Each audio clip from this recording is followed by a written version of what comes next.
తమ్ముడు, కొత్త కారు కొన్నావు, మంది కళ్ళు మంచి కాదు, చాలా జాగ్రత్త. అగో వస్తున్నాడు, ఎక్కువ తక్కువ మాట్లాడకు. మనకేమైద్దన్నా, ఏం కాదు, నేను చూసుకుంటాగా. అన్నా కొత్త బండి కొన్నారా? మంచిగుందన్నా. కొత్త బండే కాదు, కొత్త ఇల్లు కూడా కొన్నా. అంతా దేవుడి కృప. తమ్ముడు ఎందుకు ఇప్పుడు ఇవన్నీ? కంట్రోల్. ఏం కాదులేనా.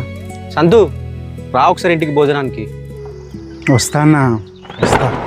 గొప్పలకు పోకంటే ఇన్నావా? కారు అమ్ముకొని బైక్ దగ్గరికి వచ్చినావు, ఆఖరికి ఇల్లు కూడా బ్యాంకులో తాకట్టు పెట్టినావంట. అది నేను విన్నా, నిజమేనా? నిజమే అన్నా, ఏది పట్టుకున్నా బూడిద అవుతుంది. ఏం చేయమంటావు? వ్యాపారంలో నష్టం, షేర్స్ అన్ని పోయినాయి, ఉన్నదంతా పోయింది. సూసైడ్ చేసుకోవాలనిపిస్తుంది అన్నా. బ్రదర్ వందనాలు, మీరు ఇక్కడ ఉన్నారా? మీకోసం ఎదుగుతున్నా. తమ్ముడు పాస్టర్ గారు వచ్చారుగా, ఆయనతో మాట్లాడుకుంటున్నాం, చిన్న పని ఉండి. పాస్టర్ గారు వందనాలు. పాస్టర్ గారు రండి. పాస్టర్ గారు అన్ని పోయినాయి. పాస్టర్ గారు అన్ని పోయినాయి. అధైర్య పడవద్దు బ్రదర్, మనకు దేవుడు ఉన్నాడు. నేను ప్రార్థన చేస్తాను, మీరు ధైర్యంగా ఉండండి. ప్లీజ్ పాస్టర్ గారు, నాకు అన్ని దిక్కులు మూసుకుపోయినాయి. ఆ దేవుడే నా దిక్కు.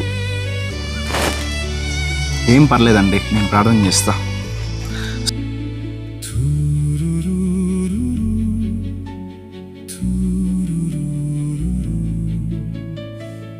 యేసు నామములో ప్రార్థిస్తున్నాను ప్రభా. ఆమేన్. బ్రదర్, మీకు ఎవరైనా శత్రువులు ఉన్నారా? శత్రువులు అంటే ఎవరు లేరు, కానీ దేనికి పాస్టర్? ఏమైనా కనిపించిందా దర్శనంలో? ఒకడు మీకు చేతబడి చేస్తున్నట్టు నాకు అనిపించింది.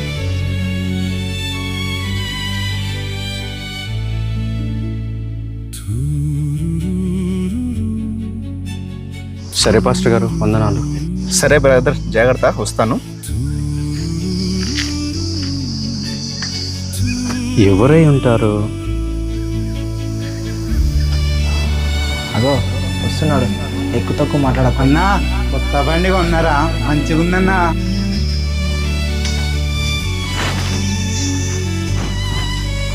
అన్నా కొత్త బండి కొన్నారా?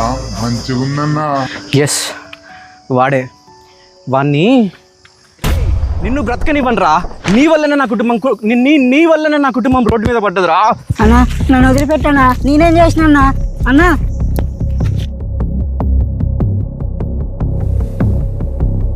ఏయ్, నిన్ను ఇలా కాదు, నీ సంగతి చెప్తా ఇప్పుడు. డేవిడ్, వాడు బతుకుంటే ఇంకా చాలా కుటుంబాలు నాశనం అయిపోతాయి అన్నా. డేవిడ్, నేను మాట్లాడతా, నేను అప్పగిస్తా. ఇతను నీకు చేతబడి చేశాడని నీ దగ్గర ఏమైనా ఆధారాలు ఉన్నాయి? ఎవరో చెప్పిన మాటను బట్టి ఇతని మీదకి నువ్వు వస్తున్నావు. అయినా ఇతన్ని చంపితే నీ సమస్య పరిష్కారం అవుతుందని ఎలా అనుకుంటున్నావు నువ్వు? చట్టం నిన్ను తీసుకెళ్లి జైల్లో పెడుతుంది. ఆ తర్వాత ఆస్తులు లేకుండా నీ భార్య పిల్లలు రోడ్డు మీద పడ్డారని అంటున్నావు కదా. నువ్వు లేకపోతే అనాథలవుతారయ్యా, నువ్వు లేకపోతే అనాథలవుతారు. అయినా సాతానును ఆధారం చేసుకొని నీ కుటుంబాన్ని నాశనం చేసాడు అని చెప్పి అంటున్నావు కదా. సర్వోన్నతుడైన దేవుడు నిజంగా నీలో ఉంటే, నీ కుటుంబంలో ఉంటే, ఈ తాంత్రిక శక్తులు నీకు తాకుతాయా? నీలో ఉన్నవాడు లోకములో ఉన్నవాడి కంటే గొప్పవాడని బైబిల్ చెప్పట్లేదా? నీలో ఉన్నవాడు లోకములో ఉన్నవాడి కంటే గొప్పవాడని బైబిల్ చెప్పట్లేదా? సరిచేయబడవలసింది మనం, సరిచేసుకోవాల్సింది మనం.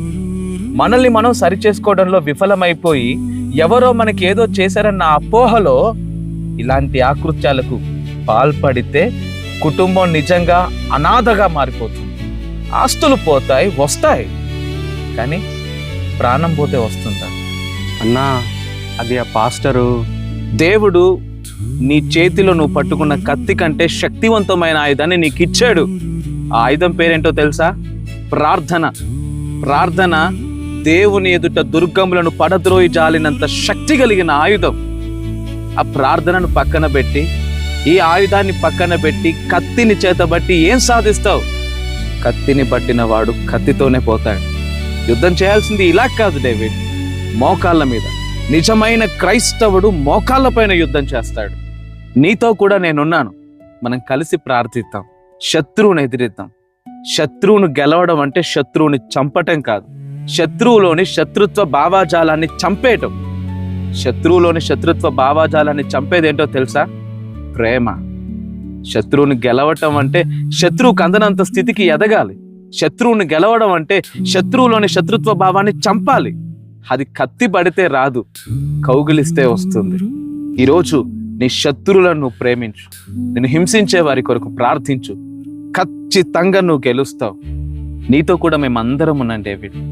మోకాళ్ళ పైన యుద్ధం చేద్దాం, దేవుని ఎదుట మొరలు పెడదాం, ప్రార్థిద్దాం. నీ పరిస్థితులు అన్నీ మారిపోతాయి. నీ చేతుల్లో ఉన్న ఆ కత్తి నిన్ను కటకటాల్లోకి నెట్టేస్తుంది. ఆ కత్తిని పక్కన పెట్టి వాక్యం అనే ఈ కత్తిని పట్టి చూడు. దేవుని ప్రేమ కౌగిట్లో నీకు చోటు దొరుకుతుంది. నీ పరిస్థితులన్నీ మారి అనేకులు ఎదుట సాక్షిగా నిలబడతావు. బైబిల్ తీసుకో.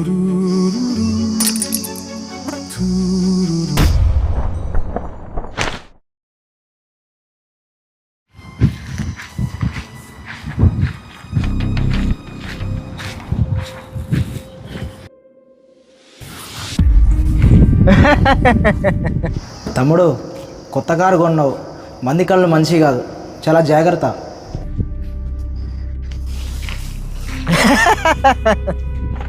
మీకే స్తోత్రాలు. మేమైతే మా జ్ఞానముతో ఏదో చేస్తున్నాం కానీ మా ప్రభా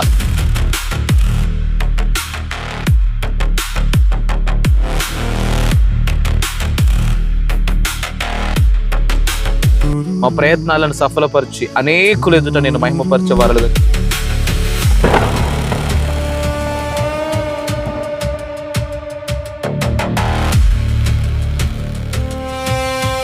చేయమని వేడుకుంటూ యేసు నామములో ప్రార్థించి అడిగి పొందుకుంటున్నాం మా ప్రియ పరలోకపు తండ్రి. కంటికి కనిపించని శత్రువుతో యుద్ధం చేస్తున్న సహోదర సహోదరి, దేవుడు నీకిచ్చిన శక్తివంతమైన ఆయుధాలు ప్రేమ, ప్రార్థన, వాక్యం. అపవాది నీ ఊహకు మించిన స్థితిలో నిన్ను మోసం చేయటానికి ఎన్ని పన్నాగాలైనా పన్నుతాడు. కాబట్టి వాక్యాన్ని మీరు ప్రవర్తించకుండా యేసయ్య మార్గంలో నడవడానికి జాగ్రత్త పడండి.